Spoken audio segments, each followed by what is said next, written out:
Book A Caribbean Mystery, a Miss Marple Mystery by Agatha Christie. Chapter 14, Inquiry. Molly lay on her bed.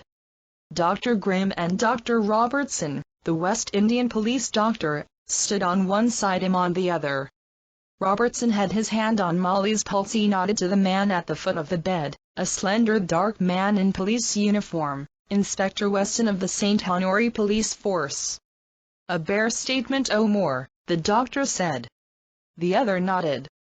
"Now, Mrs. Kendal, tell us how you came to find this girl." For a moment or two it was as though the figure on the bed had not heard. Then she spoke in a faint, far-away voice. "In the bushes height you saw something white and you looked to see what it was? Is that it?" "Yes, hiding there, tried read to lift he had lewd all over my hands." She began to tremble. Dr. Graham shook his head at them. Robertson whispered, "She can stand much more." "What were you doing on the beach path, Mrs. Kendal?" "Warm ice. Why the sea? You knew who the girl was?" "Victoria Ice Girl Oz," he used to laugh. "And now he won't ever laugh again. I'll never forget it. I'll never forget it." Her voice rose hysterically. "Molly won't." It was Tim. Quiet-eyed Dr. Robertson spoke with a soothing authority. "Just relax, Elixo, just a small prick." He withdrew the hypodermic. "She'll be in no fit condition to be questioned for at least 24 hours, he said. "I'll let you know when." Aye. The big handsome Negro looked from one to the other of the men sitting at the table. "I declare to God," he said. "That's all I know. I don't know nothing but what I've told you." The perspiration stood out on his forehead. Daventry sighed. The man presiding at the table, Inspector Weston of the St Honoré CID, made a gesture of dismissal. Big Jim Ellis shuffled out of the room. "It's not all he knows, of course," Weston said. He had the soft island voice. "But it's all we shall learn from him." "You think he's in the clear himself?" asked Daventry. "Yes. They seem to have been on good terms together." "They weren't married?" A faint smile appeared on Lieutenant Weston's lips. "No," he said, "they weren't married. We don't have so many marriages on the island. They christened the children, though. He's had 2 children by Victoria." "Do you think he was in it, whatever it was, with her?" "Probably not. I think he'd have been nervous of anything of that kind. And I'd say, too, that what she did know wasn't very much." "But enough for blackmail?" "I don't know that I'd even call it that. I doubt if the girl would even understand that word. Payment for being discreet isn't thought of as blackmail. You see, some of the people who stay here are the rich playboy lot, and their morals won't bear much investigation." His voice was slightly scathing. "We get all kinds, I agree," said Daventry. "A woman, maybe, doesn't want it known that she's sleeping around, so she gives a present to the girl who waits on her. It's tacitly understood that the payment's for discretion." "Exactly. But this," objected Daventry, "wasn't anything of that kind. It was murder. I should doubt, though, if the girl knew it was serious. She saw something, some puzzling incident, something to do presumably with this bottle of pills. It belonged to Mr. Dyson, I understand. We'd better see him next." Gregory came in with his usual hearty air. "Here I am," he said. "What can I do to help?" "Too bad about this girl. She was a nice girl. We both liked her. I suppose it was some sort of quarrel or other with a man, but she seemed quite happy and no signs of being in trouble about anything. I was kidding her only last night." "I believe you take a preparation, Mr. Dyson, called serenite?" "Quite right. Little pink tablets." "You have them on prescription from a physician?" "Yes. I can show it to you if you like. Suffer a bit from high blood pressure, like so many people do nowadays. Very few people seem to be aware of that fact." "Well, I don't go talking about it. I've always been well and hearty, and I never like people who talk about their ailments all the time. How many of the pills do you take? 2, 3 times a day. Do you have a fairly large stock with you? Yes. I've got about half a dozen bottles.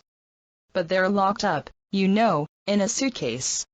I only keep out one, the one that's in current use. And you missed this bottle a short time ago, so I hear? Quite right.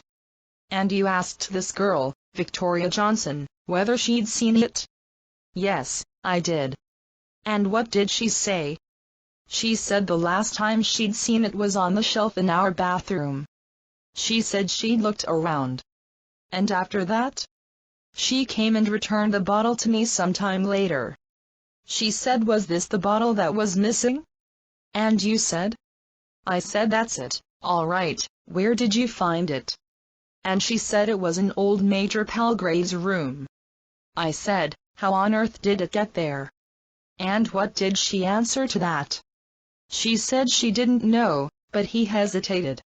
Yes, Mr. Dyson? Well, she gave me the feeling that she did know a little more than she was saying, but I didn't pay much attention. After all, it wasn't very important. As I say, I've got other bottles of the pills with me. I thought perhaps I'd left it around in the restaurant or somewhere and old Palgrave picked it up for some reason. Perhaps he put it in his pocket meaning to return it to me, then forgot. And that's all you know about it, Mr. Dyson? That's all I know. Sorry to be so unhelpful. Is it important? Why? Weston shrugged his shoulders. As things are, anything may be important. I don't see where pills come in. I thought you'd want to know about what my movements were when this wretched girl was stabbed. I've written them all down as carefully as I can. Weston looked at him thoughtfully. Indeed? That was very helpful of you, Mr. Dyson. Save everybody trouble, I thought, said Greg. He shoved a piece of paper across the table. Weston studied it and Daventry drew his chair a little closer and looked over his shoulder. That seems very clear, said Weston, after a moment or two. You and your wife were together changing for dinner in your bungalow until 10 minutes to 9. You then went along to the terrace where you had drinks with Señora de Caspearo. At 9:15 Colonel and Mrs. Hillingdon joined you and you went in to dine. As far as you can remember, you went off to bed at about 11:30. Of course, said Greg, I don't know what time the girl was actually killed. There was a faint semblance of a question in the words. Lieutenant Weston, however, did not appear to notice it. Mrs. Kendal found her, I understand? Must have been a very nasty shock for her. Yes. Dr. Robertson had to give her a sedative. This was quite late, wasn't it, when most people had trundled off to bed? Yes. Had she been dead long? When Mrs. Kendal found her, I mean. We're not quite certain of the exact time yet, said Weston smoothly. Poor little Molly. It must have been a nasty shock for her. Matter of fact, I didn't notice her about last night. Thought she might have had a headache or something and was lying down. When was the last time you did see Mrs. Kendal? Oh, quite early, before I went to change. She was playing about with some of the table decorations and things. Rearranging the knives. I see. She was quite cheerful then, said Greg. Kidding and all that. She's a great girl. We're all very fond of her. Tim's a lucky fellow. Well, thank you, Mr. Dyson. You can't remember anything more than you've told us about what the girl Victoria said when she returned the tablets? No, it was just as I say. Asked me were these the tablets I'd been asking for. Said she'd found them in old Palgrave's room. She'd no idea who put them there? Don't think so and remember, really. Thank you, Mr. Dyson. Gregory went out. Very thoughtful of him, said Weston, gently tapping the paper with his fingernail, to be so anxious to want us to know for sure exactly where he was last night. A little over anxious, do you think? Asked Daventry. That's very difficult to tell. There are people, you know, who are naturally nervous about their own safety, about being mixed up with anything. It isn't necessarily because they have any guilty knowledge. On the other hand, it might be just that. What about opportunity? Nobody's really got much of an alibi, what with the band and the dancing and the coming and going.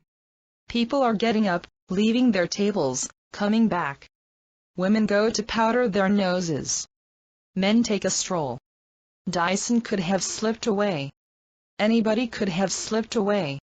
But he does seem rather anxious to prove that he didn't. He looked thoughtfully down at the paper. So Mrs. Kendal was rearranging knives on the table, he said. I rather wonder if he dragged that in on purpose. Did it sound like it to you? The other considered. I think it's possible. Outside the room where the two men were sitting, a noise had arisen. A high voice was demanding admittance shrilly. I've got something to tell. I've got something to tell. You take me into where the gentlemen are. You take me into where the policeman is. A uniformed policeman pushed open the door. It's one of the cooks here, he said, very anxious to see you. Says he's got something you ought to know. A frightened dark man in a cook's cap pushed past him and came into the room. It was one of the minor cooks. A Cuban, not a native of St Honoré. I tell you something. I tell you, he said. She come through my kitchen, she did, and she had a knife with her. A knife, I tell you. She had a knife in her hand. She come through my kitchen and out the door, out into the garden. I saw her. Now calm down, said Daventry, calm down. Who are you talking about? I tell you who I'm talking about. I'm talking about the boss's wife. Mrs. Kendal. I'm talking about her. She have a knife in her hand and she go out into the dark. Before dinner that was ND she didn't come back.